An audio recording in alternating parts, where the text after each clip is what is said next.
matin 7h40 sunu gan Cheikh Tidiane Seck salaamaaleykum. waaleykum salaam Babacar. miin nañ la ci politique ca PDS ga nga nekkoon. jiite woon fa cadre parti démocratique sénégalais bu Laye Wade Karim Wade ñu ngi nuyu Georges Cheikh Seck waaye da nga ber sa sàppe bopp yor sa parti bu tudd BND bloc national démocratique noona bloc national des démocrates xel ak koom. mu ngoo parti bi tudd waaw. parti bi fu mu féete ci nguuram ci opposition. parti bi opposition la mos a nekk. ba ñu tuddee ñu éternel opposant bu mu permettre une seconde rek Babacar ba nuyu la nuyu Georges nuyu waa kër gi yëpp. Apprécier bu baax a baax seen liggéey surtout par rapport à l'équilibre de l'information je tenais vraiment à le dire. Parce que je vous suis tous les jours te gis naa ne yéen a ngi fexe yemale ce qui est extrêmement important pour moi dans ce pays parce que invité ngeen ma war a ñëw fekk la veille muy un dimanche vous aviez invité un élément du pouvoir donc mu am fi lu mu fi wax yoo xam dafa laajoon réaction. Et vous avez jugé nécessaire d'inviter l'autre camp qui a été accusé. Et je trouve ça véritablement extraordinaire que bu réeroo amee kii wax lii ngeen fexe ba ñi seq mbir mi ku nekk joxe sa avis. Je pense que loolu moom mooy démocratie. C'est extrêmement important ma leen ciy féliciter ba di leen ci gën a encourager pour que véritablement ñu am le maximum d'équilibre dans l'information. Merci jërëjëf waaye beesul nag taxawaay bi moom. kon nag bi ma fi ne ba léegi ñaar fukki at mennum taxawaay bi la. merci mais nag je tenais peut-être j'ai l'occasion de le souligner. jërëjëf et ça m'a marqué aussi sincèrement ça m'a marqué et je tenais véritablement. on est gêné de dire merci mais jërëjëf. voilà jërëjëf Cheikh Seck. voilà benn alors waaw. parti bi fu mu féete nga ni opposition. parti bi opposition la féete woon. bi Macky Sall nekkee au pouvoir opposition la féete actuellement depuis le 2 avril je crois que déclaré nañu clairement que nous nous opposons au régime du président Bassirou Diomaye Faye. lu tax loola tax jàppale woo woon Diomaye yow koo jàppale woon ci élection présidentielle bi. élection présidentielle bi Idrissa Seck laa jàppale. waaw malheureusement li am na. mosuma bokk Yewwi Askan Wi comme mosuma bokk Benno Bokk Yaakaar.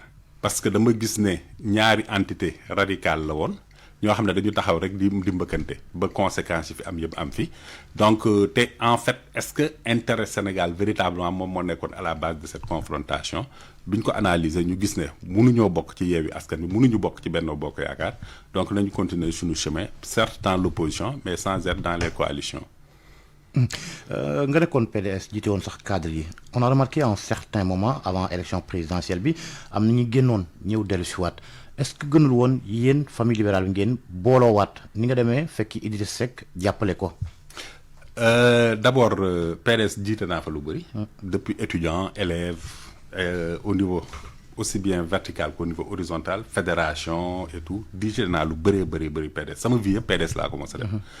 beneen particulier moom mooy man mosuma génn PDS dama yeewu benn journaliste moom ba woon ne ma signé nañ note pour t'exclure de la fédération des cadres libéraux loolu moo ma jëlee PDS en 2019 donc man dañ ma dàq PDS ku ñu dàq nag foog naa ne bu fekkee am nga as jom as tuut mais nga toog fi nga toog jàpp sa njàmbur parce que li tax ñu dàq la xëy na mu ngi fa ba léegi donc loolu moom moo am maintenant en parlant de question de famille libérale si politique bi moom day bouger tey gis nga li xew. gis nga tey ñi ànd ak le président Bassirou Diomaye Faye xëy na ñoo ko doon xeex démb politique day bouger mais ñun suñu principe moom mooy fu ñuy dem bu ñu fa demee ci intérêt personnel mais nañu jiital programme nañu jiital les fondamentaux soog a ànd ak ñuy àndal au niveau de la famille libérale dégg naa ñu ngi jéem a réunir je suis pas impliqué dans ça je les encourage à se réunir mais gisaguma véritablement un programme fondamental boo xam ne dinañu permettre ñu dugg ci ce genre de coalition. mais PDS ci boppam rek est-ce que du programme patrimoine ga mu doon. waaw mais PDS patrimoine bi mu doon actuellement en tout cas man PDS bi ma xamoon ak PDS bi may gis ni bokkul parce que man PDS bi ma xamoon PDS débat la PDS engagement la PDS boo xam ne ñëpp dañu nekk. ah non ban PDS ngay wax Laye Wade ku musaan débordé mu génnee la ah. non Laye Wade. démocrate li Karim di def nii moom la Laye Wade daan def. non malheureusement c'est pas la même chose quand même mënuñu comparer cursus Ablaye Wade ak cursus Karim Wade c'est pas la même chose. mais le modus operandi reste le même dans le fond il y a pas de démocratie ci parti yëpp nag PDS ak keneen a ci yem. Moi je dirais pas qu'il n'y a pas de démocratie démocratie mooy constitution nous avons des statuts et un règlement intérieur tous les partis du Sénégal l'ont fu ñu demee ba fonctionnement ba crise am wala problème am dañuy tegaat statut yi ak règlement intérieur pour décider man Ablaye Wade bi ma xam toujours ci loolu la basé wu ba dem ci ba yegg ci bu ñu la waree sanctionner au sein du parti mais da ngay am un avocat au niveau du comité directeur ou au niveau du secrétariat national pour mu défendre la avant ñuy décider. Maintenant nag politique la y a des décisions yoo xam ne bu ñu koy jël doo xam lu mu jógee c'est vrai il y a des problèmes au sein des partis politiques et beneen problème bi gën a grave moi par exemple quand j'ai été exclu que je juge illégalement et injustement du Parti démocratique sénégalais ban recours laa am man pour me restaurer dans mes droits parce que état xoolul fonctionnement parti et ça sont des réformes que nous devons voir da ngay dem justice pour est-ce que mën nga attaquer le parti politique le secrétaire général national par exemple du PDS au niveau de la justice moi j'ai consulté des avocats pour voir quels sont les recours que man laa am pour contester décision bi ñu jël au sein du Parti démocratique sénégalais donc ce n'est pas seulement le parti mais c'est l'État le ministère de l'Intérieur et le ministère de la Justice qui doit avoir une vue sur le fonctionnement du parti politique. te looloo waral Babacar nga may ma rek les partis qui se multiplient dans ce pays parce que mais les textes ne sont pas appliqués. Diomaye nee na dinañ loolu moom dañ koy wàññi. waaw na wàññi dund gi ba pare soog a wax parti politique. mais justement en tant que opposant noo gisee semaine yu njëkkook président de la République Diomaye Faye ci boppu réew mi mën nañ njëkkee ci nomination yi ci poste DG yeeg yooyu mën nañ tàmbale sax yu ci yu démb yi Sonko ne woon na bu ñu gañee du ñu séddoo waaye gars yi séddoo nañ ba joxe mbaxuus noo gisee loola.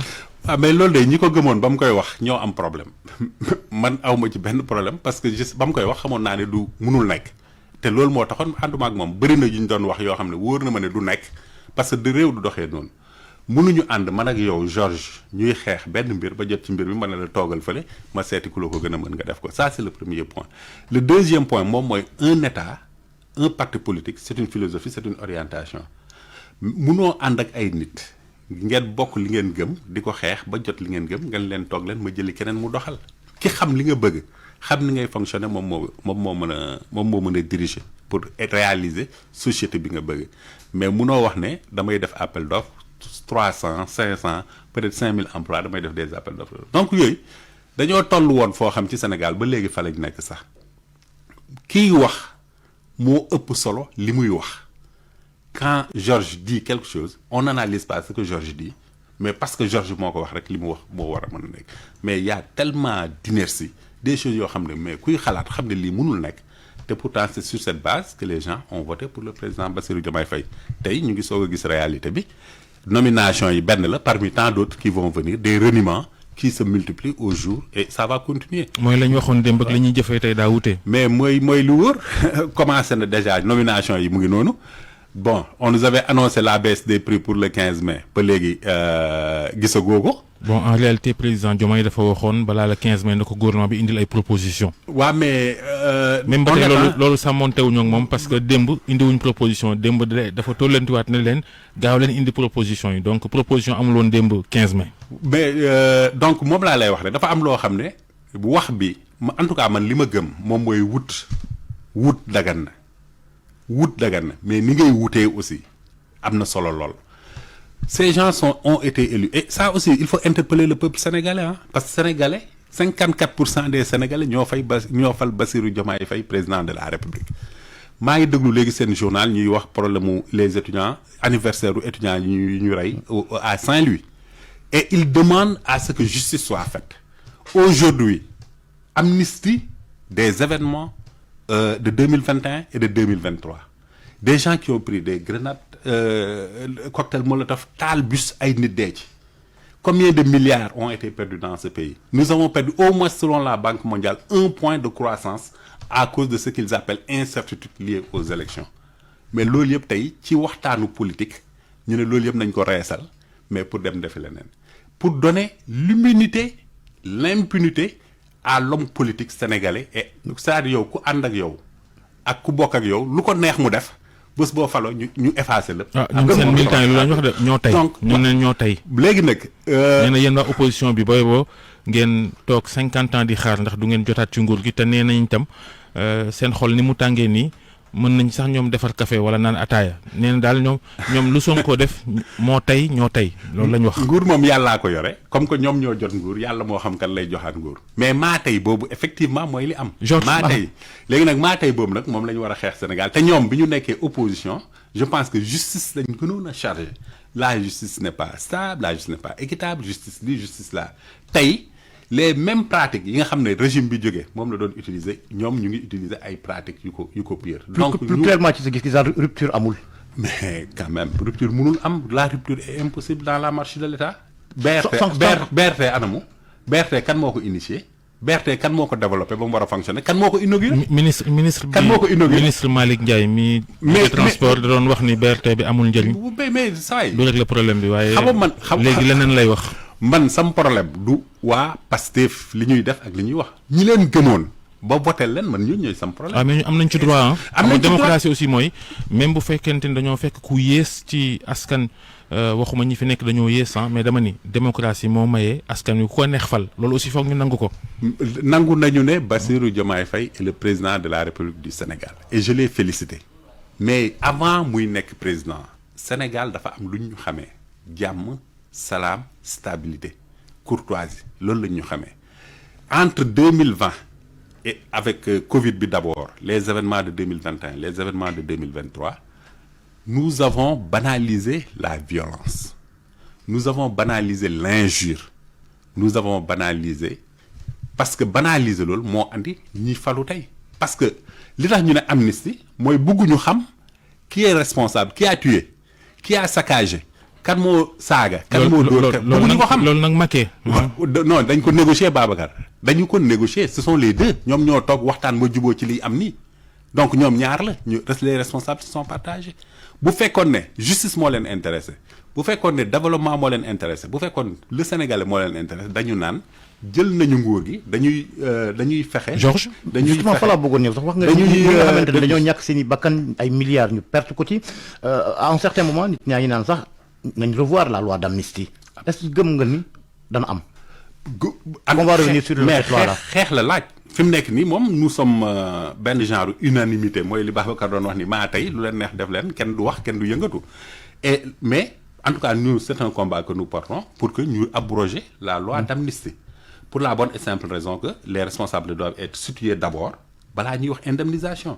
et aujourd'hui déggatuñu sax man j'ai été sidéré bi ma déggee un Seydou Gassama de Amnesty National sur une radio étrangère qui dit que dañu war a gaaw pour mettre les indemnisations en place mais ça c'est extrêmement grave comment peut-on parler d'indemnisation sans pour autant juger d'abord mais balaa ngay baalaate da ngay xam kan ngay baal. mais le gouvernement bi ci boppam moo ko njëkkee mais moom laa lay wax ni moo tax ma. li ñu ci waxee ci conseil des ministres waxi ndàmpaay lañ wax. mais les droits de l'hommiste ñoo fi taxaw lu nekk wax nañ ko fi. tey déggoo leen ci loi d'abord amnistie bi déggoo leen ci le problème du conseil constitutionnel qui est un problème extrêmement grave un président de la République du Sénégal qui a une adresse devant la nation dit qu'il y a de forts soupçons de corruption de membres du conseil constitutionnel li ci am yëpp am ci assemblée nationale etc du may revenir sur tout ça tey bouche cousue mu mel ni problème boobu mosula am. non Sénégal kay vraiment. waaw mais yooyu yëpp léegi nag et puis où sont les droits de l'homme s'il vous plaît. ñi nga xam ne fu ku yëngatu woon ñu yëg yuuxu fi mu nekk nii parce que. waa conseil constitutionnel moom porté woon nañ plainte. mais anamu loo ci xam xëy na nga ëpp ma ci xam-xam. donc ça sont des choses extrêmement graves yoo xam ne ça se répète maître Sey ñu ngi wax anniversaire u maître Sey et cetera donc dama ne ñun suñu parti li ñuy wax moom mooy justice fekk mënoo ko def appliquer sa bopp. mais yéen itam waa PDS ba ngeen faloo. non du ma waa PDS. du ma waa PDS mbiru waaw non waa PDS ga woon nga bokkoon. du ma ma ne ba Laye Wade faloo 2000 ñi rayoon maître Babacar Seye gii ngay wax Laye Wade dafa def amnistie génne leen itam. dama ne la moom loolu itam ci nga bokkoon. dama ne la justice fekk mënoo ko appliquer ci sa bopp yow ak ci sa entourage nekk goo un homme juste et nous avons vu que les régimes yi fi tegu yëpp au Sénégal amu ci benn régime boo xam ne bàyyee nga justice boppam pour mu doxal yoon et ça a recommencé encore avec. mbaa dégg nga li directeur port bu bees bu mu tudd Georges. dégg naa ko Waly Diouf Bodiang dégg naa ko. nee na mënuñoo jiite réew mi ci jàmm. fekk ay opposants yu am milliards ñu ngi ci dëkk bi. ñu ngi ci dëkk bi. loolu mooy instrumentalisation de la justice. à tort ou à raison instrumentalisation de la justice liñ doon xeex ñoom. mais li gën a graaw mooy on a libéré en dehors de l'amnistie bi amnistie bi weesoo am na ñeneen ñi ñu libéré ñu doon accusé de terrorisme de complot de ceci et de cela ce sont les mêmes procureurs qui avaient arrêté qui aujourd'hui libèrent sans jugement et sans absolument rien donc pouvoir bi exécutif maanaam président de la république ak gouvernement bi ñuy exercer ci justice mais dafa mel ni tey la gën a feeñ que démb donc ñu may wax sénégalais yi que véritablement pareeguñu Sénégal defaroogul sur le plan de la justice et dëkk bu amul justice violence moom mooy ñëw régler problème bi. mais et nous devons travailler véritablement pour que ces pouvoirs-là soient de véritables pouvoirs pouvoir exécutif pouvoir judiciaire et pouvoir législatif mais aujourd'hui ni muy demee nii et je dis depuis l'indépendance ba léegi pouvoir exécutif mu dafa am doole lool ci décision yi pouvoir judiciaire di jël te tey ñu nga gën a am confirmation bi donc pour dire que tout ce que les gens avaient dit là justice c'était du toc ku nekk sa bopp moo la intéressé woon boo jëlee nguur gi nga doxalee nu la neex mais gëmuñu justice parce que justice boo ko gëmee da nga koy appliquer sa bopp. te loolu gis naa ne amul bu ñu abrogé loi d'amnistie bi dana doy waar de. lan moo ciy doy waar. ñi ñu doon topp cëpp dañuy instruire seen dossier. mais absolument c'est ça qui est normal dañu war a instruire mais bu ñu jiite Georges rey taal saaga mais loolu dañ ko war a bàyyi mu nekk c'est-à-dire pour accéder au pouvoir maintenant au Sénégal il faut insulter il faut faire de la violence il faut faire le buzz pour accéder au pouvoir au Sénégal comme il l'a dit Sénégalais ñoo ko fal mais les Sénégalais ont cautionné la violence les Sénégalais ont cautionné. te nga bàyyi Sénégalais yeeg seen bopp nag ginnaaw loolu lañ bëgg. waaw mais c'est dangereux pour le pays. waaw mais dangereux boobu dangereux gi moo neex nit ñi du ngeen leen ci bàyyi. non neexul nit ñi je vous donne l'exemple de 54% de l'électorat ñoo wootee 54% ci ñi wootee présidentielle yi ñoo fal Diomaye mais bàyyi leen ñu doxal. mais bàyyi leen ñu doxal sur quelle base ñoom dañu contester xeex ba jot réew mi di doxal mais ñoom tamit ni ñuy doxalee jaarul yoon dañu war a taxaw ñun tamit contester xeex ba Sénégal teguwaat ci yoon et je vous donne l'exemple de la famille Le Pen 82 bi Jean-Marie Le Pen France gëpp a dajaloo woon ne kii li muy def baaxul juif contre anti-juif antidémocratique front républicain et cetera tey aujourd'hui le Front national est en train de devenir le premier parti en France pourtant philosophie am ak doxalinam mais tout le monde est d'accord que du lu baax te pourtant français yi moom la ñu gëm parce que am na persévérance di continuer di wax li muy wax ba nit ñi gëm ko ñi tamit xeex nañu nappaate sax laay wax napp nañ réew mi ban nañ leen jox réew mi ndax ñu am jàmm en réalité bëri nañu leen wotel nañ leen jox réew mi ndax ñu am jàmm mais est-ce que aujourd'hui li ñu yaakaaroon ci ñoom ñu ngi koy doxal je pense que nomination yi benn la justice benn la ak prix yi ñuy wax ne dañ koy wàññi beneen la ak yeneen yu nar a ñëw suñu kanam rupture bi ñu doon wax rupture mënu la nekk. ci état donc yooyu yëpp ay naxaate la. mais teelul def conclusion parce que defaguñ fi 2 mois. waaw mais ñu ngi teg ay acte mooy li ma lay wax nii rek BRT preuve la nomination yi preuve la ci lan la ñu basé wu ba convaincre sénégalais yi bañ fal leen les tares du système la ñu jël def ko programme c'est pas le projet ce sont les tares du système 94 milliards Mamour Diallo Prodac 29 milliards kii sàcc na lii këru Amadou Ba bi ñaata milliards lay def fonctionnaire mu am loolu daf ko sàcc mais c'est ça qu'ils ont utilisé. 94 milliards yi Sonko mel na ni xamoon na fu mu ne yaakaar nga mu génnee ko mais moom laa lay wax ni te ci sur cette base lañ leen voteele saaga fii déconné kii def na lii kii sàcc. Sonko itam ne woon na faire ba ca famille. fale mi Sénégal mën na ci am. 33 milliards yooyu yëpp nag léegi nag. mais loolu war nga am yaakaar dina ko génne quand même. mais Babacar yooyu yëpp nag non man moom laa lay wax ni dama ne la ña ko gëmoon ñoom ñoo am problème man amuma problème. parce que non Sonko dina génne loolu. léegi nag yooyu yëpp ñu waxoon bañ basé wu ñu voté leen mais yooyu nañ ko leeral fi ñu toll nii. bu fekkee ni ci dëgg la ñuy dox ak bëgg réew mi ci la ñuy dox. jërëjëf Cheikh Seck Cheikh Seck njiital parti BND jërëjëf Georges jërëjëf Fati mbokk yi ñu yendu ak jàmm. Merci. Vous avez besoin de caution sur des marchés